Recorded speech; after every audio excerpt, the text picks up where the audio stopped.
the great halls of their house, there are assembled three who hope to one day be the world's greatest driving heroes.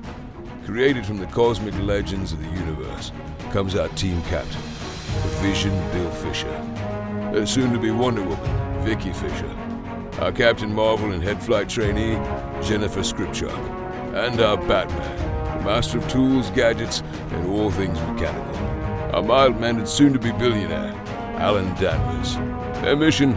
To fight injustice, share what is right and wrong, to get you out of your house and come out racing with them, and serve all mankind. They are the Garage Heroes in Training Team. Welcome to the Garage Heroes in Training Podcast. I'm going to be one of the hosts for this episode, and my name is Bill. Who else is hosting? I'm Vicky. You are. And that's it for the evening. That's all we have. No more hosts. But we have a guest. We have been pursuing for at least 4 years. I think it's closer to 5, but whatever. It's okay. He's busy. Right. His people and my people never got the coordinating schedules together. We thought we had it, then we blew it. It's okay. I think you have the outside of the bucket list people, you are the longest pursued guest that we've had so far, but don't worry, we've got people who still haven't come on, so you're going to lose your title soon. A childhood friend of El Jefe, and we're not talking about our truck, Mr. Wakeman. And he is finally on the podcast, and we have been dying to say, welcome to the podcast, Dave Mills. Welcome, sir. Hey, Bill. Thanks for having me, man. I really appreciate it. Vicky, it's good to see you. Good to see you. Every time I normally see you, you're just running by. You stop, you say hello, and then he's running again. That's right. Yeah. You know what we did? You know what I think pushed him over the edge? What's that? I bribed him with everything we had, swag-wise, after the last track, and he had to come on. He felt guilty. Guilt works. It's great. It's awesome. It was there. And we're going to talk about that. For sure. That was cool. It was really good to see you guys out. It was fun. You guys heading back? Yeah, I think we will. Weekend? Same car? Same, different car. Well, that car will be there as well. I'll be driving with Vicky and Alan and a friend of ours who doesn't do lemons regularly, but it'll be his first lemons race. He usually races over with NASA Great Lakes, Tim Fokine. He'll be there. And his son may be helping us crew, which, as you saw, we need all the help we can get. No, I think we're going to have a very good team. We're pretty organized. We'll see. I would recommend you guys, and I should have told you day one, but go over to some of these Class A, Class 5 cars and watch how they do it, and you will pick up thing after thing after thing. You've got 2 people doing jugs, I think. Was it 2? Mm-hmm. We have 3 usually. You can have 2 people out there, and as soon as the guy gets off, you can come in and plug another one. Just kind of, as long as you have more than 5 over the wall. Yeah. Well, little things like that, which helps speed up. And then you're waiting for the 3-minute exit. But I'll tell you, when our team went, back in the early days, we were doing 15-minute pit stops with small jugs and everything else. You really look around, you'll pick up chips from everybody for sure. Yeah. So Dave's referring to the AER race that we went to last weekend when we're recording, and just so everybody's up to speed with where we are, because we've known Dave for quite a while. Could you kind of give a brief introduction, just who you are, what you've been doing? Anything, could be family life, could be racing life, could be professional life, whatever. Okay. Well, I guess starting the earliest race days, it was starting with the Destruction Derby down in Southern Maryland. There's this track called Bud's Creek that hosts a couple events in the fall. You go get a beater. You make it you make it as safe as you can by putting a pillow between yourself and the door, stripping all the glass off and taking all the head markers and whatnot. Stripping it and go down and beating the crap out of others for 10-15 minutes in a small little ring. And then we moved to dirt track, which was a real small 3/8 mile banked course. And that's like Robbins Racing. There we sort of had the initial members of what was at the time Police Brutality, the team name. Further along, which was beating up breast cancer. At the time, my cousin was going through a battle with breast cancer. And we did a whole team name around it. And that stuck for a couple of years until, enter 2010, 11. police brutality is on the scene, and that's not kind of a bad thing for, public relations and social media channels and whatnot. So at that point, we had switched to Speedy Cop and the Gang of Outlaws from, I guess, 2009 till, I guess I was last involved in 2017. And from there, moved on to either a bunch of ride and drives with, some known, friends and other people in the series, or I really got into the Lemons Rally series, where it was, a bunch of road trips. Started in, 18 with the first Moscow to Paris. Did that for, first year, second year, I did a Mustang crowd plow team with a trailer in the back and a salt spreader, remote controlled bird seed spreader that we had bit off the back of it. And then I think following that, I did Route 66, which was a 7-day rally. At that time, I kind of went full down on finishing a classic I'd been working on for, at that point, 9.5 years. It was a 68 Chevelle, 300 model, 3 on the tree, bench seat, soup to nuts. Everything at the time was, when I first started in 2008, was take the bolt off, clean it, treat it, put it back on again, all the way through the last 6 months or so finishing it, which was body work, finishing out some of the tuning and rebuilds of carbs and whatnot, and then a decent paint job, plus interior. So it's basically everything. That's even Right. From an interior perspective. And then my pops and I did Route 66 in that fall. Made it 13 states, 8 days, and 3,915 miles later. Our shakedown along America's mother, America's, what do they call it? Mother Road, all the way to California, Santa Monica Pier. So that was a pretty cool, pretty awesome experience for real. That time with your father, you still trust him to try and sit behind the wheel,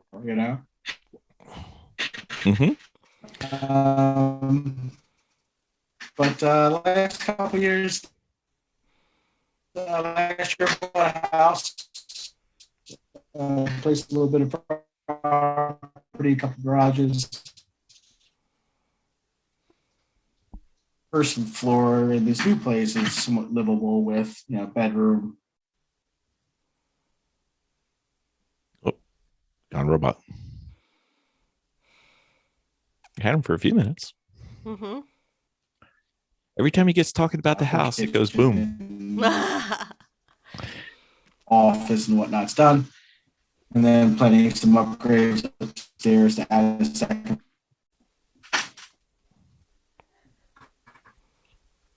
Gotta redo that part. Dial in from my phone. I think you started talking about your house, and your internet doesn't like you talking about your house. Every time you say something about it, it goes whoosh. It's like, keep me secret, keep me safe. Yeah, right.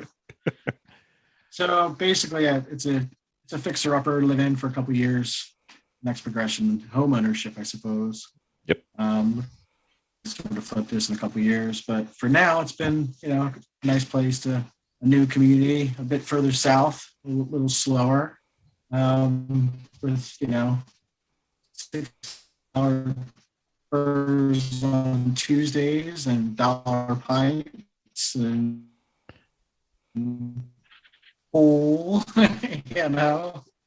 and Delaware's just across the river, so there's a bunch of stuff over there as well. Just change of pace. Mm-hmm. Miss Vicky? So, You good? yeah. So what kind of car are you racing now? And if so, what car are you in? Traded a 71 Light Regal for my built race car. Hadn't owned an MR2, 91 MR2 for a couple of years. First had a couple of car partners, and then went solo with it. Did you say a 91 MR2? I ended up trading it for the Reliant Regal that had gone on one of the Lemons rallies. Yeah. With, 93. Okay. That gen. That gen is. Ran that for a couple of years. You guys know Blake, right? Blake was one of my races. Yeah. We've done a couple themes over the years. Decided to get rid of that for the Reliant Regal, which is, I guess at this point, planning on electrifying that thing. So I'm going to do an electric conversion on it. It's, I think, a pretty good chassis to start with. A small enough project that you can don't need too much of a power plant, or I think, battery reserve to move 1,000-pound, three-wheeler. So that's a shoot. I've also got a line on a like a mid-70s Jamaican kit car with like a Ford 5.0 tube chassis, 5-liter Ford engine power plant, and just a bunch of hodgepodge pieces. It looks kind of like a Bond car, or like probably the closest thing I can think of is a look it up, 90, let's see, find it, 94 Jamaican fiber fab. We'll have to put a picture of that, because I'm pretty sure we don't have some of our listeners might not know, and none of our hosts do what that looks like. So we'll give that a run. Jamaican fiber fab. There we go. This thing like share pictures and stuff too? I have no idea. We've never done that before. I could share screen. Look at that. Okay. What you got? There you go. All It's right. a fiber fab. It's really mossy. I don't even want to wash it. I just want to road rally it.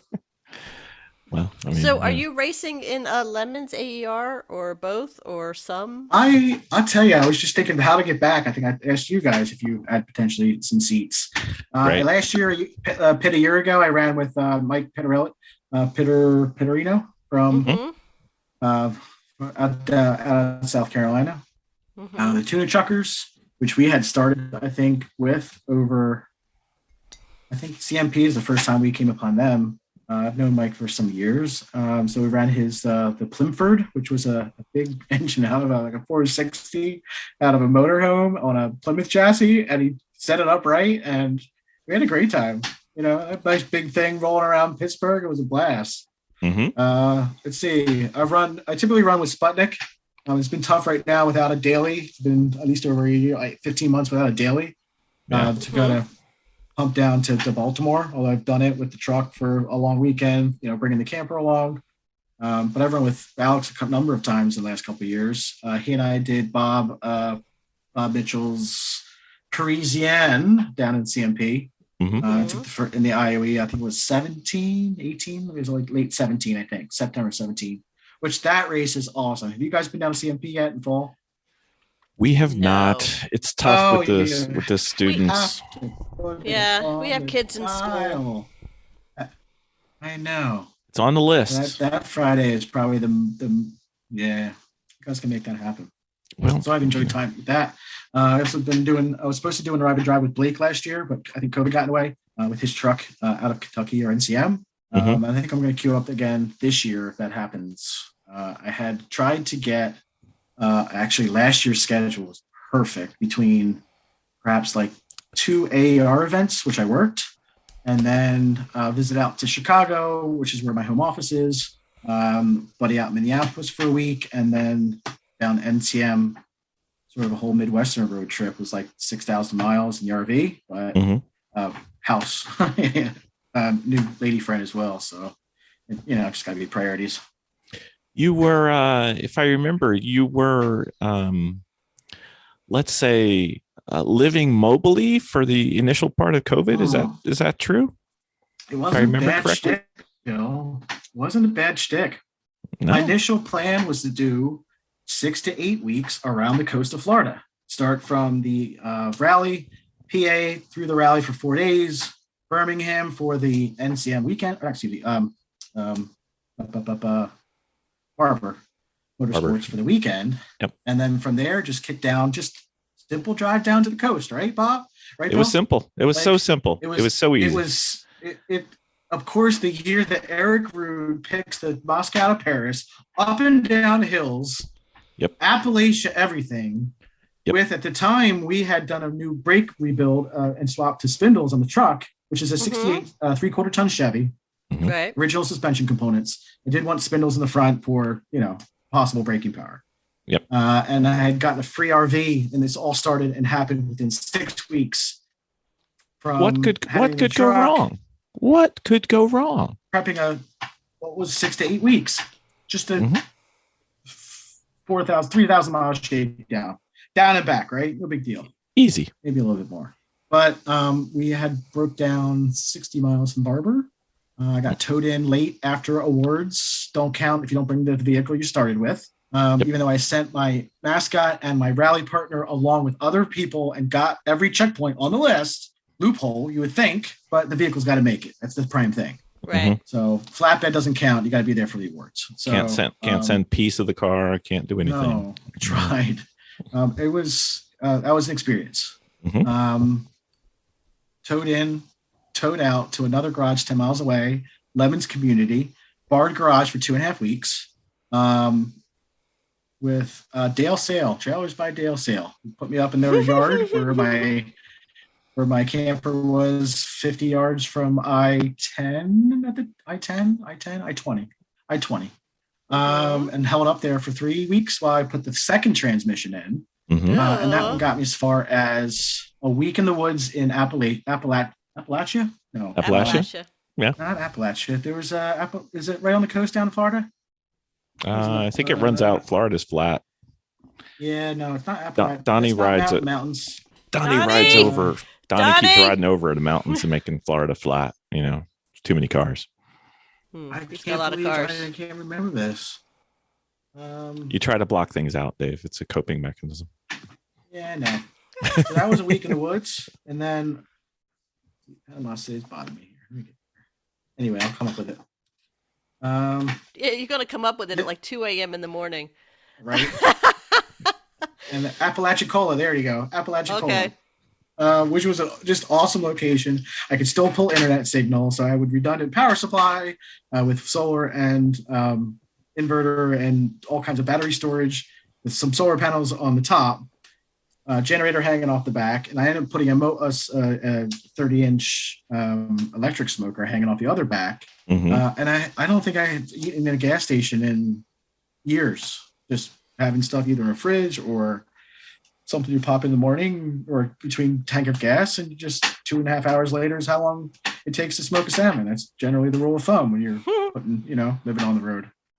But So is Apalachicola caffeinated or decaf? I mean, Oh, sorry. stop. Oh, Wow. the dad jokes. Got to get one in every episode, sweetie. It's part of it,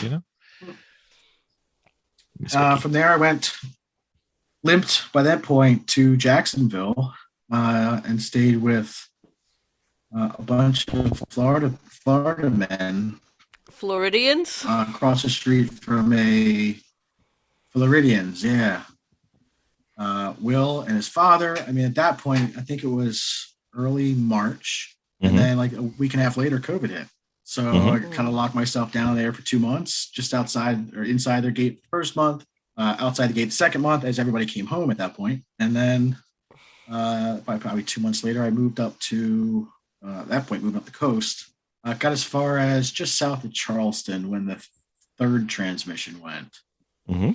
Number 2 and 3, I put in myself.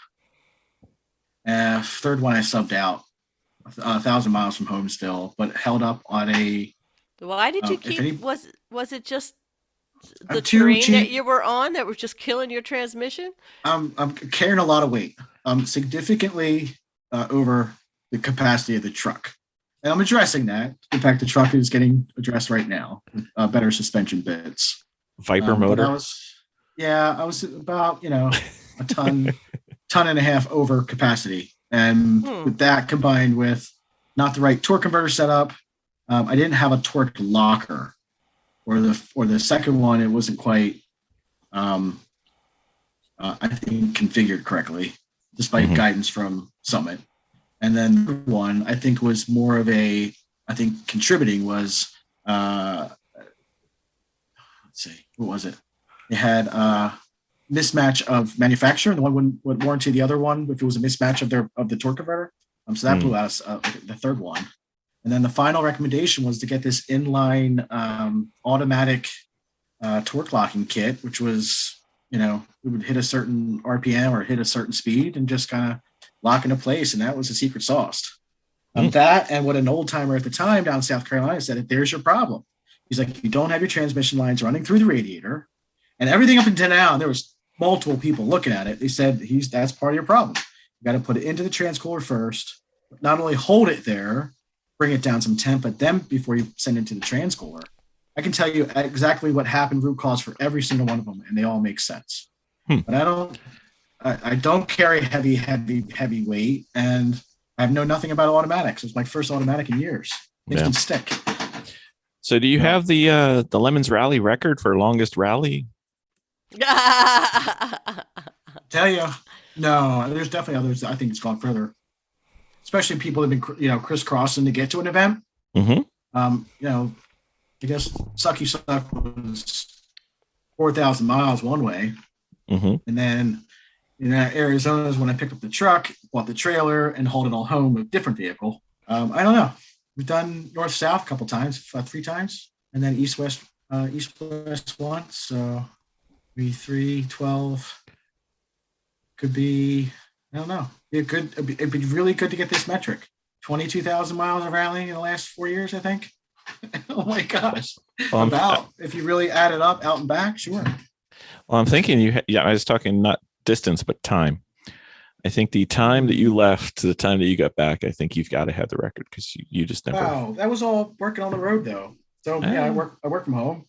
I'm going with it. And yeah, just mechanical issues. I guess if you really want to count out and back, minus a pandemic, minus 4 transmissions or 3 transmissions in the route. I am blessed to have this, job to be mobile. And as long as I was safe and secure, I didn't care where I stepped, or slept. I did Wally World every now and then. It's not bad. You close the windows. It's the same thing as being in a campground or a fancy RV park. Yep, that's true. And you got easy food supplies real nearby too. So that's cool. Yeah, I think I can go 2 weeks fully off grid. If I wanted to. Yep. At that point would just be water and I guess rice and beans would go for a while. No water source. Yep, there we go. Miss Vicky, your favorite question? Do you have a race philosophy? Race philosophy. Don't bring it back. If you were handed off a vehicle, bring your car home. Well, everybody goes home, right? So that's safety number one. But your job is to go out and it's a team effort. Like it's full on team effort. Attitude, contributions leading into it. If you can't, it's team effort, and you're only as strong as your weakest link. So, right. Hear that, and I would definitely say that's me. I'm the weak link this weekend by far. And the other thing I'm going to say is, you got to train and pass it on to the next guy. You got to be able to work yourself out of a role or a job and be able to hand it off. You got to build depth on whatever you're doing. I get you. Words of wisdom from people, for people from someone who's done this quite a bit. So, sir. Yeah, man. We bumped into you at AER weekend. It was a little bit of a surprise. We didn't know you were working with them. How long have you been working with AER? Came on for the last 4 races in 2020. Okay. At the time, they were still piloting what is, I'm very interested in your guys' experience. There's a Never Miss a Flag .com. They have their new flagger product. Yep. And so in 21, John Kalisa asked me to take over the operationalization of that. So, it's not that we're going to have the vendor on site every single time.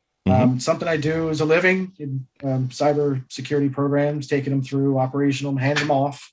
So it was very much up my skill set. And then, this new technology, it's, in-car flagging alerts, which is right now currently, supporting and augmenting as fast as a radio signal can fly, plus a half a millisecond of notification to you in the car. What the corner worker just pushed the button on you, entering a zone, which you may or may not see line of sight. Yep. So take a new flagging setup for on this year. On the first summary podcast, which comes out tomorrow as we're taping, I called it Flagtronics. It was Flagger. I got it wrong. It was Flagger. Yeah. No. I think Flagger's the product. Yeah. Okay. It worked great for me. The guy behind me passed under double yellow. Couldn't quite figure out. Couldn't quite figure out. It was weird though, because it was like 2 flag stations. He saw the double yellow. And then I guess, I wasn't going fast enough under the double yellow. So he goes blazing by me, realizes, hey, it's still a double yellow because it was full course yellow, and locks up the brakes, gets behind me. And I'm like, if I get a penalty for passing under yellow, I'm not going to be pissed. The corner workers call that in. And so what we do is we'll go back and, we'll get a story. In the case, I think we did hear from the other team who admitted that it was, they passed it under yellow. They were a newer team as well. Yeah. And I've done it the same way. You give the spot back. Yeah. But the corner worker sees it as 2 different offenses, especially if you move to the next station. Yep. So it's just something it gets radio in. We get the story. And if there's a challenge, we do require in car especially for incidents, that stuff will get called in and reviewed. But, right. Push comes to shove, sure, we can go back to, I guess, video evidence. Yeah. I was just sitting there going, I've never had anybody pass me, then lock all 4 wheels trying to get behind me again. I'm like, am I technically supposed to lock I wasn't going to lock my wheels to stay behind him, so I don't pass, or am I supposed to let him resume where he should be? So it was kind of one of those gray areas I'd never encountered on the track before. It was interesting, though. I had plenty of time to think about it. That was the longest double yellow ever. Yeah. And I'll tell you, I want to say we were almost done that one. I remember that one. And then the tow truck, I think, got stuck. Tow truck got stuck. And then they had to go retrieve them. Right. The tires had to be remodeled. Weekend. It was crazy. I was like, okay. Yeah, we had a busy time in the tower. And it was more tower work than anything. We were busy on Saturday. Wow. Which you guys podiumed. Awesome. We did. We came in second. Who knew? Blind squirrel, baby. Yeah, you guys did awesome. So does AER usually do hot pulls, or was it just this weekend, or they like? It depends on the track. There's some that just won't allow it, and it's a security and safety thing.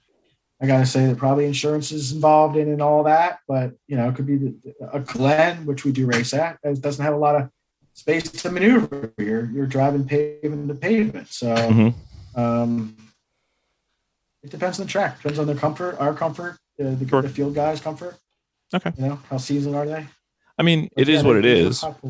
It's Yeah. not like you have a choice. So you do what you want to do. I'd never seen. We'd always had hot poles whenever we raced at PittRace, and I was just curious if it was a new manager or if it was an AER preference or just how we ended up there. Have you? What's been your experience at tracks then? Most of them have been hot poles, unless during the weekend the organization's drivers have proven that they can't be trusted with hot poles. Sure. But it is what it is. It's not a big deal. What are hot pulls? Oh, sorry, hot pulls. So if a car breaks down on the track, or if there's an incident on track and it requires somebody to go out there and either tow them in or provide any services, they can basically double yellow the entire track, and you just parade laps. And that would be, I guess, would be called a cold pull. A hot pull is when it's just a local yellow, and the vehicles can go out, get everything, and they'll just keep moving the local yellow as needed. And the race can proceed on the rest of the track, but not in the area of the pull. Does that seem reasonable, Dave? It does. Now we also view it, making sure that there's, pit's 2.8 miles or whatever. It's like a 4 minute lap. It's long for you guys. We know. Only when I'm driving, Dave. It's much faster for everybody else. So, I guess it's track preference on how they're going to send their guys. We want to make sure everyone's bunched up. So when the guys do have to go there and pull stuff off of debris, they know that there's not a guy zipping around trying to catch up, which is a totally different format than a local with waving and leading into it. And then, on from that, it's just, I guess, a combination of track and or, I know our AER is that way. That's how we do it, and then when you go out and do your fuel change, 5 per 8 hours average is a formula. But, there's 5 mandatory stops, 3 minutes or less from flagger station, or it's from RFID out to RF or in to out. 3 minutes or less, it's part of our format, and we want to know that everybody is, when the pack does come around, then we release cars. That way, corner workers can do what they need to do, focused, not worried about that one or two or three cars buzzing around, or yeah. Yeah. So, What if the cars buzzing around are entrepreneurs and they know people who could provide funding and sponsorship opportunities? yeah, no, it's everybody's seen that behavior has been pretty awful. And I think AR handled it quite well. Like, here's the evidence and here's whatever. He got his day in, I guess, social media land, and Yes, take he what did. you want. It was a dangerous situation. That was crazy. I didn't. I was actually just making a joke. I didn't remember it was AER that happened. I was just like, oh my God, this person. Wow. No, it wasn't. Not at all. Especially guys like us that we're out there. Yep. So just in case people aren't familiar, we probably, since I made the boneheaded joke, we probably should explain the joke. So in case people aren't familiar, do you want to go through it, Dave, or? No, point it out. So there was a driver who, I'm going to get the numbers wrong because we're going back probably 2 or 3 years now. But so he's out there and relatively new to endurance racing, and he's on VinWiki, I think, and he's explaining how he got yelled at by some of the organizers of a race team or race series, and how he had, barely been doing like 50, 55 miles an hour, and he gets screamed at for passing under a yellow. And then the video comes out later, and he passed, I don't know how many cars, maybe in the teens or more. And he was doing triple digits, went by. I know of at least 10 flags that he went by.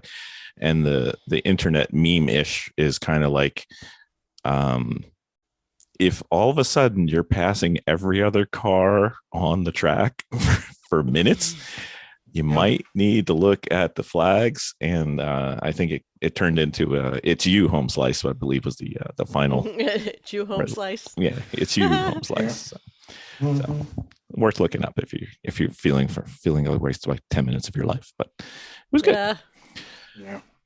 So I like your flagger system, Dave. It was actually mentioned on the one we recorded last night that I wish it was on everything. It just makes things so much easier, because when something you need to know, it pops up, it kind of gives you like a light blink and says, hey, look at me, just for a quick glance. And then it tells you double yellow, single yellow. I guess if it's a black flag, it'll have your car number. I did not do that. Everything else I did wrong, but I didn't do any of that. So I don't know. But did you get like message during the long? Yeah, 10 more minutes, I believe. Yeah. Yeah, it was like 10 more minutes. I'm like, okay, great. Sounds good. I'll just pop in another record. We're trying to make it, very targeted. It's got a lot of other functionalities coming down the pike with like gyrometers. Oh, okay. Like an impact, use a GPS component. But sudden variations in that to potentially, X number of G's, like roll ambulance, like that was a 50 G crash or whatever. Yeah. It has that potential. That'd be awesome. So is that something you guys are doing as a trial basis now, or is it potentially going to become kind of part of the car, or TBD? So AR requires it as a part of the required safety kit. Okay. They can be purchased outright with a low annual maintenance, and or if there's enough, we have 10 rentals at any given rent, first come first serve. What the ongoing maintenance is further the development of it, and it's like a set of tires, less than a set of tires. It's less than a tire in terms of renewal, but that furthers the advanced development of further components, and it's like breaks, you send it back, and they give you another one. So it's insured as well. It basically pays for the device and insures it throughout the year. Mm-hmm. And that includes updates and patches. We've been in terms of registration, folks can just kind of sort of swing by and pick up a wireless signal, down the latest patch. Or what we're doing is, I guess we were one of their earliest customers, so we helped develop a lot of this functionality. I'm aware, I guess, some other solutions in the space, and it doesn't seem to have as much functionality or lights or screen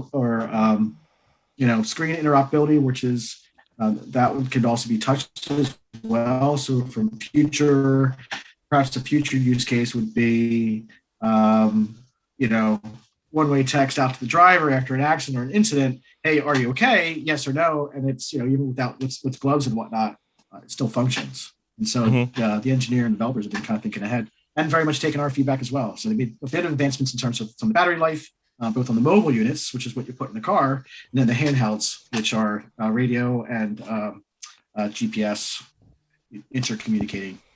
Okay. Yeah, I like this system. I mean, feedback from me is 2 thumbs up. Cool, dude. Yeah. So have you used it yet, Vicky? Have you used it? Have you used it yet? No, not yet. I wasn't at that race.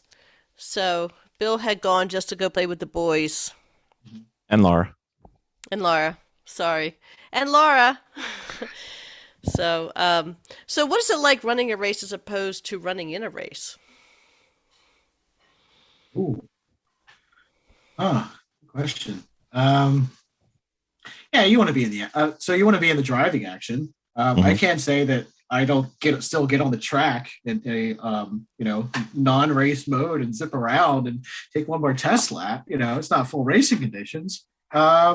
It's much less expensive.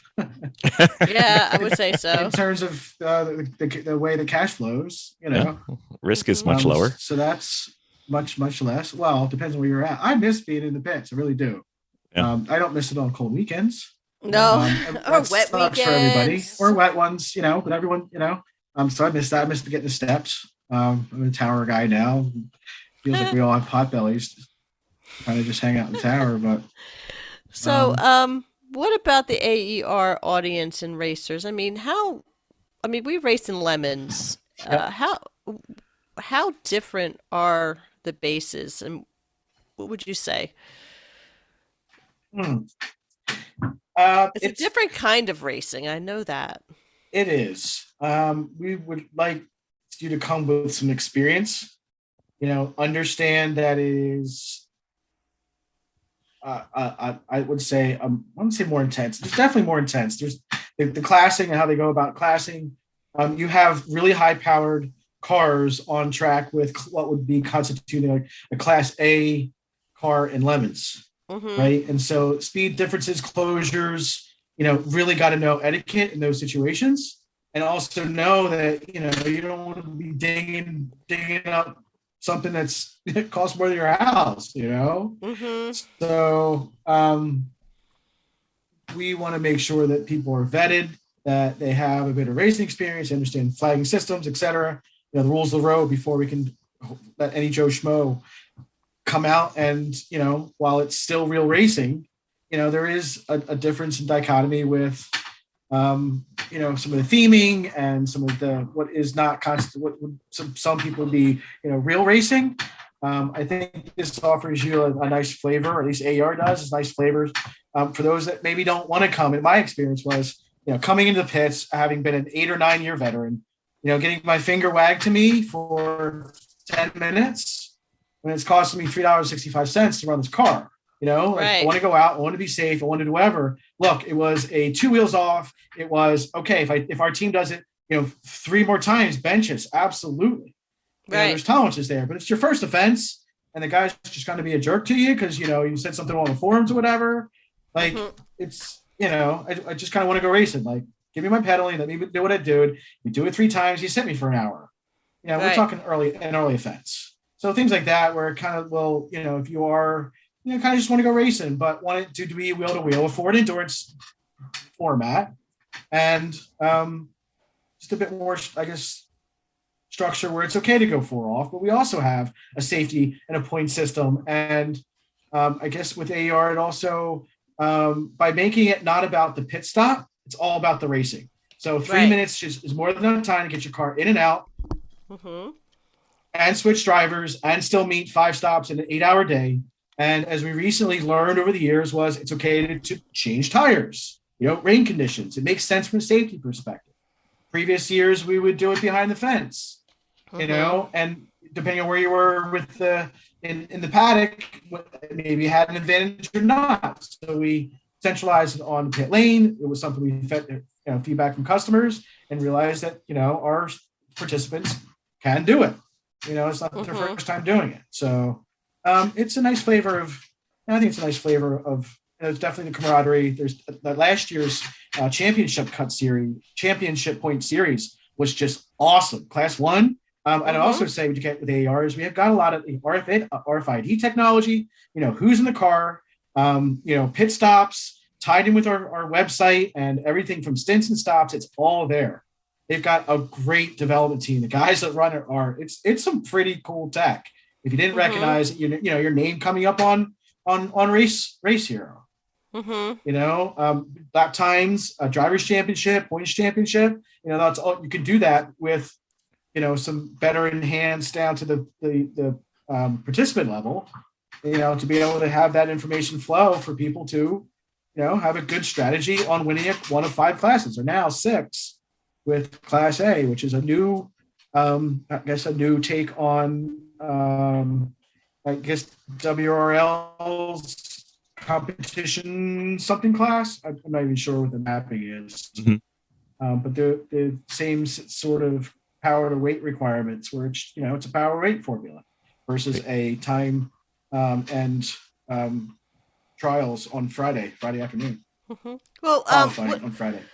What about the penalty point systems? So Vicky's not familiar with it. You've got well, neither is our audience. That's true too. Points can be anything. It's a lot of safety related stuff. It's everything from the most severe point outside of like causing an incident or almost running over an official or something that's just really. But everything from like a 1-pointer where you're running people over the wall before the car stops. It's very objective, and so there's everything speeding the pits to things that measured speeding the pits, a lot of visor stuff. You see a lot of visor penalties depending on the person, the role. So I think that the fire bottle guy or the fueler with a visor up is more points than maybe the exiting driver. So it's all risk-based point system in and around both in the pits, plus you're causing an incident. You've got and it's all recorded. You go back to tapes and everyone submits a tape, and then there's a collective understanding from people that have been racing for a long time, a decision around that. And the pace, I think it's 10 points gets you a stop and go penalty. And I think 15 points gets you a 2-minute hold. 20 is, I believe, 5 minutes. And you guys know that races are won or lost within a belt buckle. It's when there's a timed stop for pitting, it really does come down to the racing, which is what we really are behind, is making sure that people get max track time, making sure we do it the safest way. However, the crew and the contract is defined for the weekend between, who we rent from and their team and our crew as well. Yep. It's very interesting. So I noticed during the awards meeting, you AER gave some type of award to some of the drivers who had completed 1,000 laps and everything. And that may seem like a terribly difficult thing to keep track of, but you guys have some unique technology. We kind of talked about it really quickly before, but maybe we should go through that. Sure. It was new to us when we were there. Yeah, so we've got a 1,000 lap club, as well as I think 2,500 as well. And that's just cumulative laps in whatever car you've been. So there's a individual championship, total number of laps per year for the entire year, depending whatever car you're in. And there's also constructor championship but more like a team championship where, first, second, and third place gets different points. I don't really know about that. I know that total laps on the individuals. But our technology with, radio in, RFID in readers on the helmets goes towards the individual drivers championship. And then there's also an RFID on the car, which addresses all the pit stops and all that technology, which allows us to feed that information directly to handhelds or any website. It's a website-based solution that participants can, get everything from all their information and times as their stops, as well as we use a texting system, notifications, whether it be needed parts amongst teams or drivers meetings and whatnot. It's just another avenue of technology that AER uses to help communicate to their customer base. Yeah. There's no hiding it. Everybody knows how bad I was. You were. All right, so let's talk about the see your penalties. I know what every single penalty in our team was, and I will say I don't think I got us any, but I might have. There's a chance. So you were observing from some way up high in the PittRace tower. How'd we do? Did we look like fools? Did we look like the Benny Hill show? Did you watch the one video? Yes, I did. What'd you think? I didn't think I got the whole thing, so it was like 3 minutes worth of. It's fine. 3.5. It was fine. Yeah. I mean, it didn't look like we were totally new to this whole thing. It's just, how every series seems to have something different. So, in it's not weird. It's just different. Being able to take a driver out and put a driver in while putting the fuel in was the first time we'd ever been exposed to that, which was, something to get used to. And, it's different the first time you do it, because you're like, everybody else yells at me for this and you guys are saying, go baby. And I'm like, oh, okay. Yeah. It's from that, just driver in and out. A lot of teams do like touch the car or work on the car. Mm-hmm. There's reasons behind it, static electricity and gas that's going in. It's, we don't want that to happen. Right. Probably low probability, but yep. Just looking at your stats now. Oh, they're horrible. Oh boy. How you guys define? What are you talking about? 412 laps. Come That's on. right. That's right. Pit? The prior race we did 12. 1,000 miles. I know. 412. Is that what it is? What numbers? Yeah, I think it's 2.8 times. Yeah, it's almost 500 miles. We're getting there. So, did our team look out of place? 1,153.6. Maybe plus or minus a half. You guys didn't look out of place, not at all. Good. We won Class A type cars that have been around this in Lemon series for a while. Try something different. Mm-hmm. People that whether it be WRL or Lucky Dog, to give us a shot. Yeah, it was fun. We had a good time. I think the general perspective on everybody on the team was they had a great time. You guys run a really strong, solid event. We had no issues there. Some of the fast cars are quite fast. It's just these are semi-professional teams that use a series for practice or have some wheel-to-wheel with traffic. Mm-hmm. Work on their pit stops, real race strategy. They're no joke. And I'll tell you, next time you're at an AER event, watch them. They're incredible. Yeah, I was thinking about that and talking to Vicky, or meant to talk to Vicky about it. I don't know if I have him. Just a race hangover weekend is a real thing. I was saying it would have been great for her to be out there, because we could have not only seen what they were doing from a functionality standpoint in terms of how they're running their pit crews, but also some of the stuff that just the little simple stuff that they do either in the pit area or in their trailers and the organization. It just, I'm all for making things easy. And these guys. I was impressed. I'll tell you, Vicky, I saw a little bit of you on the chest. I guess that was your chest, Bill. Mm-hmm. Yep. I had you all over, Vicky. Quite nice. I was admiring your organization. You're like sockets and stuff. Yeah. In the garage. Mm-hmm. Yeah. We make enough mistakes. We try and eliminate any of the ones that we can think of and see as a problem. So, the only problem is, Dave, we keep coming up with new mistakes. That's right. So it was great fun out there. We had a good time. We think John's going to be coming on soon. I think we've talked about later this month, so that'll be fun. John Kalesa, he's the grand poobah of AER. So when I was talking to Dave about setting up this podcast, we had a couple things, and it was like, we got to talk about this, and we got to talk about this, and then what else did you want to talk about? And perhaps there was the one thing we didn't get to is your new vehicle options that you're looking for. Look, first of all, I'm cash buyer. I don't want to get ripped off in this huge market. It's like ridiculous prices for stuff that's 200,000 miles, so 5, 6, 7, 8 grand. It was half that a year ago.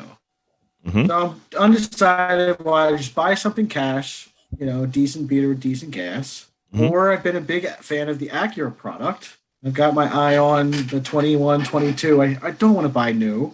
It's silly to buy new. But if new cars are the same price as used cars, you might as well buy new. It's 4-door sedan. And then do I spend the extra to get the Type S that I did have previous gen and loved it? It's a 10-speed paddle shifter, 355 horse, twin turbo, TLX Type S A-spec package. Mm-hmm. I do hang out racetracks. Now, you know what? Maybe I want to help out with the pit, with the pace car duties for the weekend. Yeah, you could definitely put a little lights on top.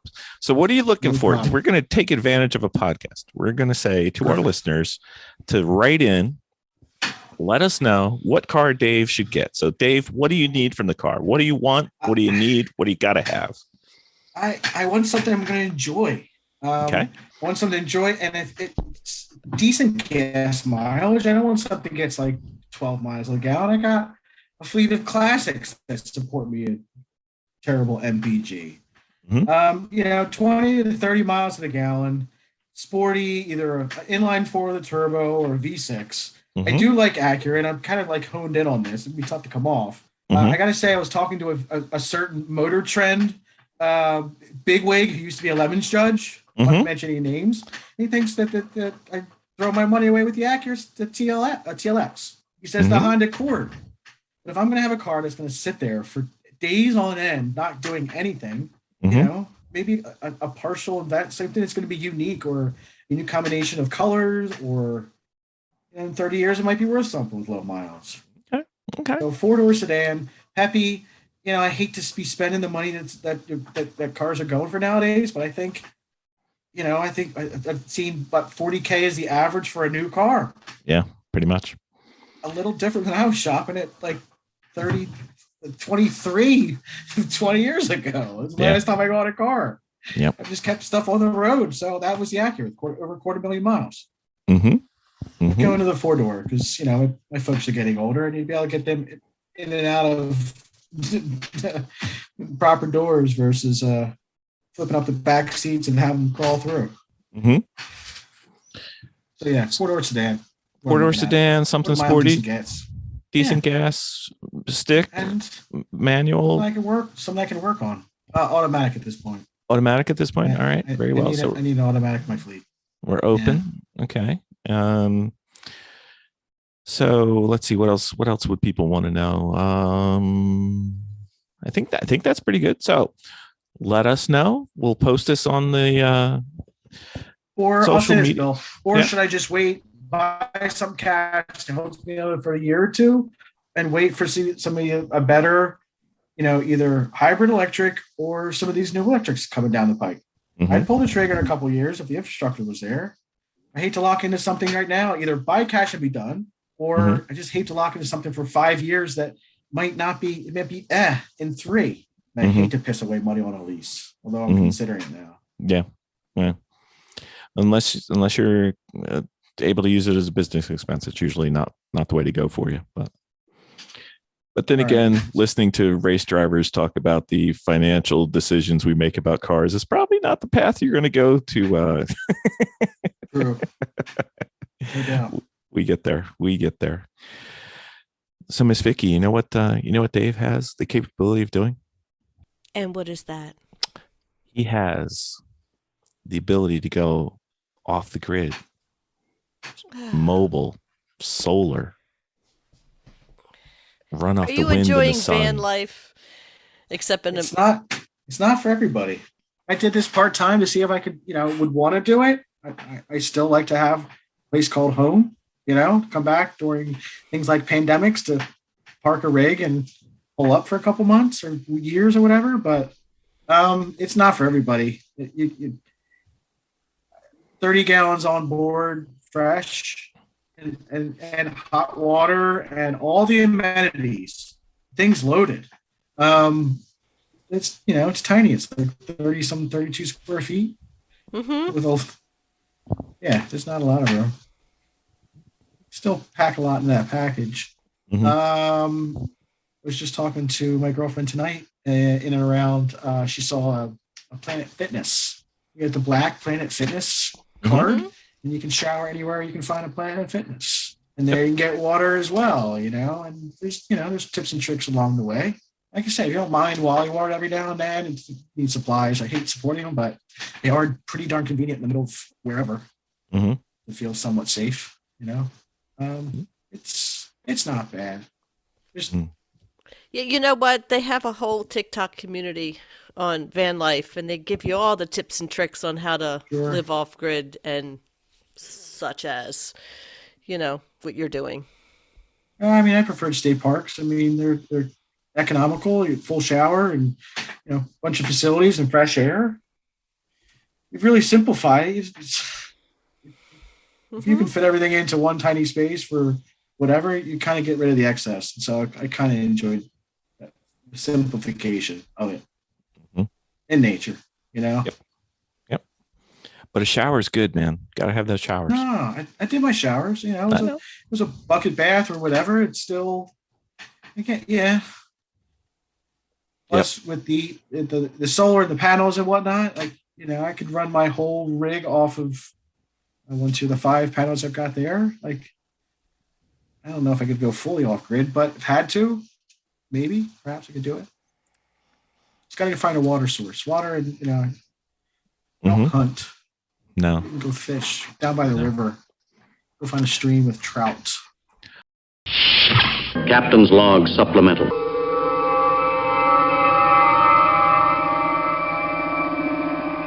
Once you start racing, you'll start to know that the more information your driver can have, the better.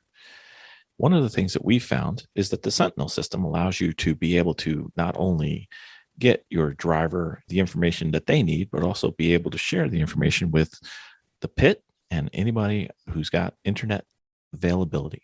You can integrate your AIM data.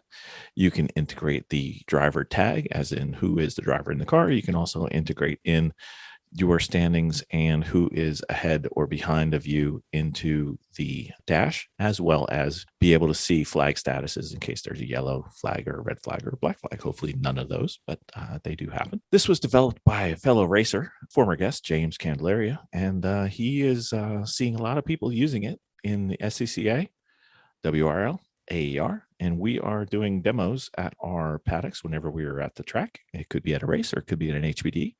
If you're interested and want to come in and see how it is, we can give you a demo. And if you find that it's something that would be helpful to your racing, please use our discount code, which will save you 10% on anything that you buy. And it is creatively GHIT, GHIT for Garage Heroes and Training. So hopefully you will find that the Sentinel system is as useful for your racing as we have found it for ours. Well, Dave, you don't accept our invitation. So what we want to do is we'd like to do a short version of the Fast and Furious, and then we're going to lure you back with the rest of the questions. Okay. Lure you back. Miss Vicky? All right. So we are going to the Fast and Furious Storytime questions. So we're going to be asking you some questions that are just whatever comes to the top of your mind, whatever's top of your brain.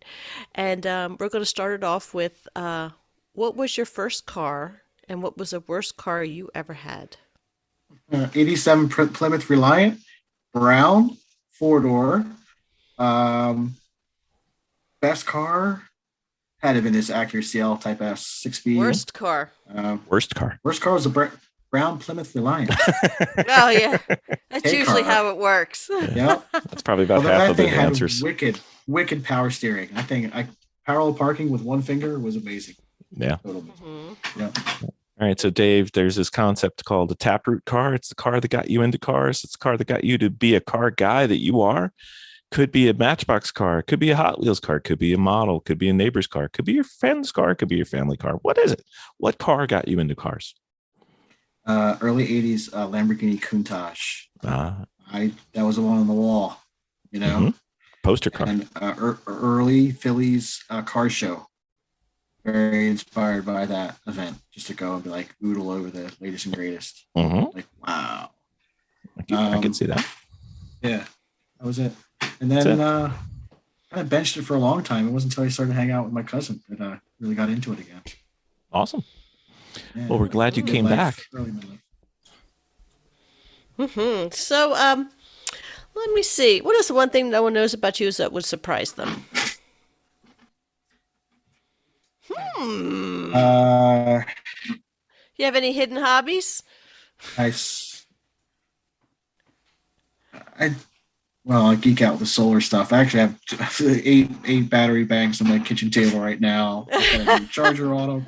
I've been really geeking out, and I hope to have it in Jersey. I'm actually looking for a ride, so I'll just kind of put it out there for your listeners. But I'm working on this electric bike project, which has two 48-volt 1,000-watt motors that does wheelies. I was going to say that's going to go.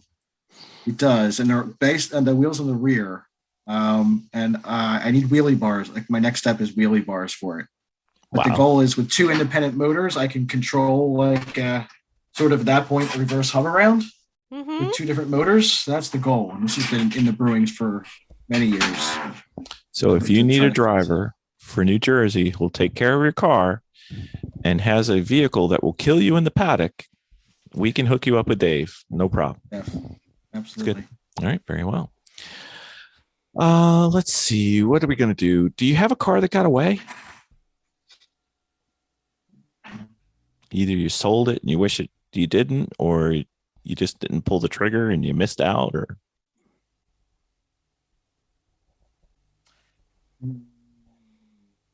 Oh man, no. I think kind of what I'm going through now is it's a big decision. I guess simply because like if I sort of go down this route, like I had this last car for like 16 years. It's like it's a next almost full lifetime of having a car around. So it's going to be a good choice for me. You know.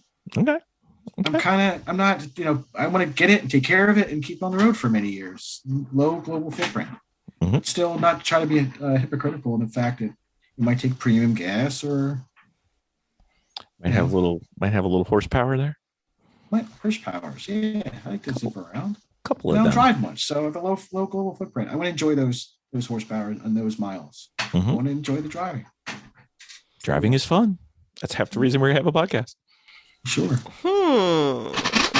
Let me see. I'm trying to think of a good question here. I got a new one. You got a couple new ones on the list. I do. Go ahead. Dave, what is the first podcast you ever listened to? Not ours, just in podcast land. And do you have two or three that are car related that you think people should listen to? If you're not in a podcast, that's okay too. No, I'm definitely in a podcast. I'm trying to think my first one. I know mine. I started on This American Life. I found, Really? Okay. That's a good one. And then I think in the full car internet section. Full car, I started with the E1R. I've been listening for a while. And then, of course, you guys came on the scene. There's not a whole lot outside of that. I think I have just enough for those in terms of time. Yeah, once you subject yourself to those, you're like, I don't need any more. And sometimes in a good way, sometimes not in a good way, but that's okay. What was your first podcast, Bill? Me? My first podcast was I got an iPod and I found out what podcasts were, and it was a fan podcast of a show that we used to watch together called Heroes. Mm. And that was the one that got me started. And then that led me to Starkville's House of L, which then led me to Geek Out Loud, and then eventually got to the point where we started this one a long time afterwards. But that was where I started. What about you, Miss Vicky? Stuff you should know. You should have known that stuff. Why you gotta listen? All right, very well. Miss Vicky, got one? Let me see. What's your most memorable car breakdown on the track? Or rally, since you're a big time rally or guy. Rally. Well, Told you you the know rally what? story. He just explained it, so I think we could just skip that one. That might be another. So my internet moniker is Caddy Wrecker. It's after a infamous incident on the main straight during the Nelson Ledges race of 09, which I put a 61 Cadillac into the wall right before the bridge. Oh, And that was 7:30 at night. Took us 90 minutes to pull out the sheet, 4 hours till the head gasket went. And that was an all-night wrench-a-thon to get back into competition the following day. And that was Phil Creedon's early journalism days, where he was writing like capitalism versus communism in the 60s. Mhm. And it had a good pre-story to it. And Pink Cadillac is a theme in itself. We did a Rat Pack theme around it. It was a cool ride, but I wrecked it, which started a series of woes throughout the rest of the weekend, and that was our first and at the time 24-hour event. It was probably our third or fourth race as a 24-hour event. So that was probably the most memorable weekend through the car theme and whatnot. all right. So you've built some widely varying cars. I was just wondering if you had a dream car that you wanted to build a race car from. Could be for any series. Race car. I was going to say what format. Whatever one you want. And I'm a big NSX, and like I said, Chris and Chrissy's the first gen, Mhm. this latest gen. I guess it's a Honda Acura product. It If is. that was my dream race car, then it's put a cage in that and go race it. Okay. I would say that's the only not hypercar but supercar I would want to perhaps procure at this day and age. Nice. It's a good one. Definitely can. Definitely might not fit the budget, but could fit in the 20 to 30 mile an hour with a little bit of horsepower. I'm just saying it's possible. So Dave, How what's about you guys? Do you want to ask questions back? Yeah, you're allowed to. It's your podcast. We're just here for the ride. Dream car for me.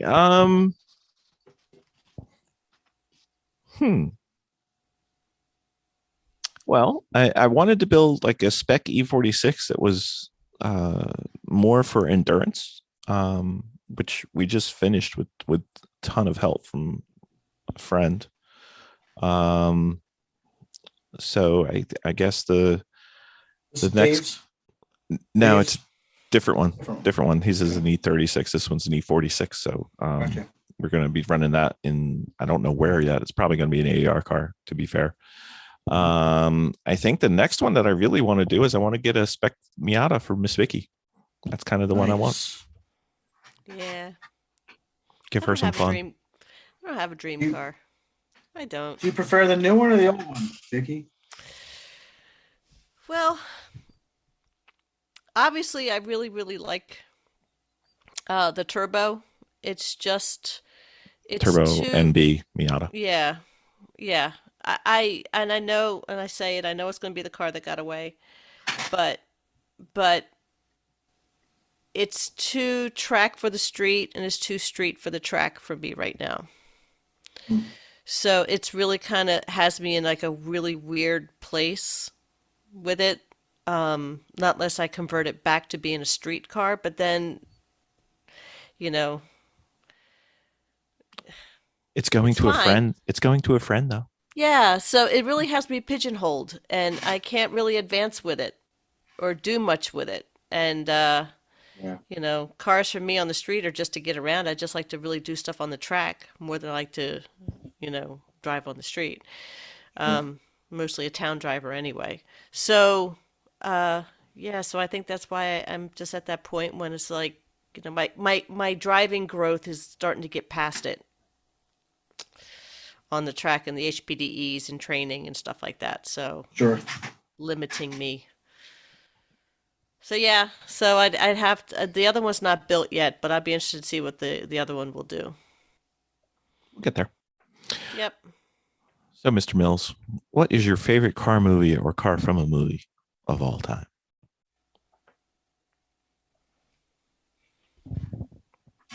I've said this before. Perhaps the Wraith from Charlie Sheen. movie The Wraith. Dodge. Oh, that was an old movie. That was a pretty good one. Yeah. I got to see it in person. Gone on a trip to the Midwest to Branson, Missouri. Mhm. And it was like a movie car show place, recognized. I guess I had one of the shirts on, lemons or whatnot, and he started talking about it. I was like, I did this, and this. Like, oh my gosh. So, kind of swapping stories. They had one that was a production model. Wow. That was pretty cool. Mm-hmm. That was also an early car memory as well, seeing that. Mm-hmm. For sure. Yep. What's your favorite track so far?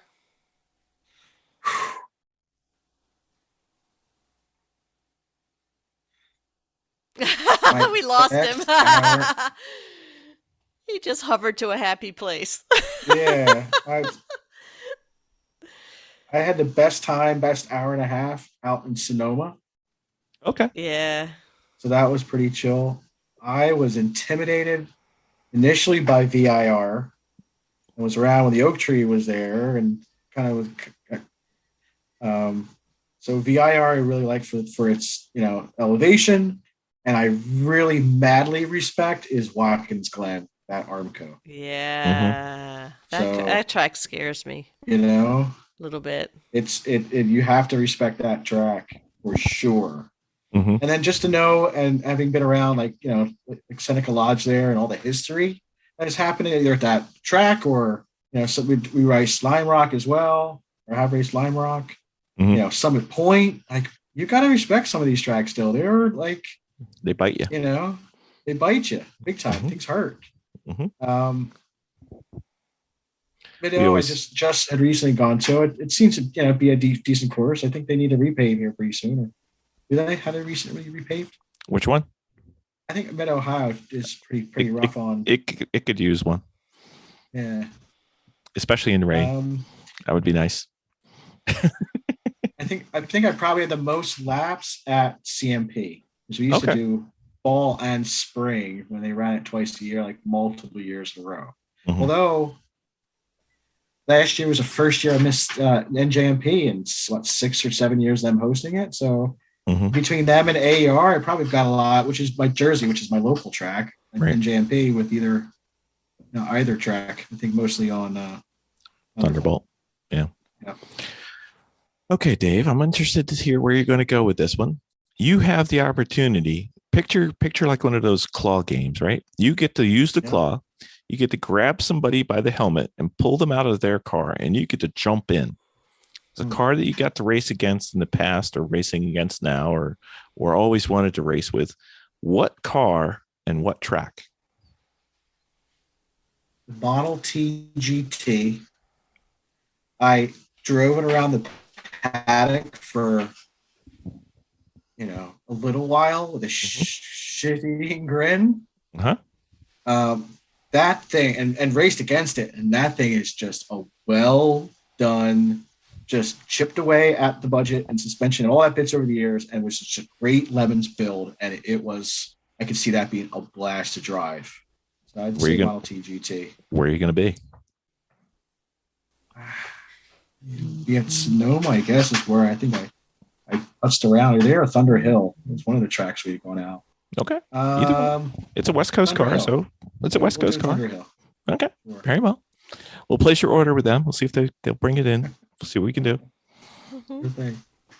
So, as far as your driving and racing, because everybody still grows, and if you say you're done, you're lying. Yep. I'm as good as I can be. Right. What is some of the things that you're relatively good at? some things that you need to work and focus on, and some of your biggest areas for you to improve. So I'd say 50 plus Levens races. I stopped counting, and probably a half dozen of AER events racing. It took me a long time to understand traffic management. And Yeah. traffic fun. management. So that's I'm really good at. I think at that. I seen a lot of really good strategies on pit stops, and now I've got like I really found every time I've joined, even with racing with Sputnik, where they finally won Class C, having raced against them in their Class C with Donnie in his race Camry. I was on that team with him and Soggy and Steve Remchek, and it was a great veteran team. I had to be a part of it. But is execute on, I think, prep in the pits and not Vicky level crazy, right? But back where this stuff is staged and organized and easy grab for the common things, simple things like that.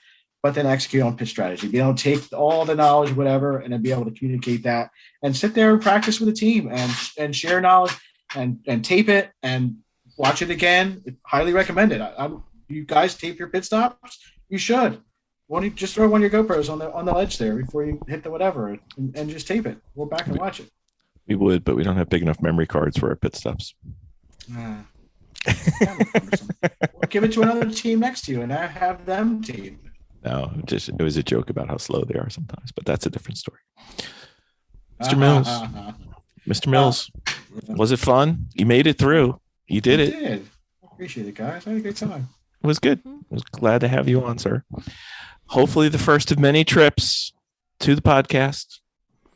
And hopefully we'll be racing with you at NJMP. If you can find a seat, that would be fantastic. Yeah. I should be on the interwebs for that. Yeah.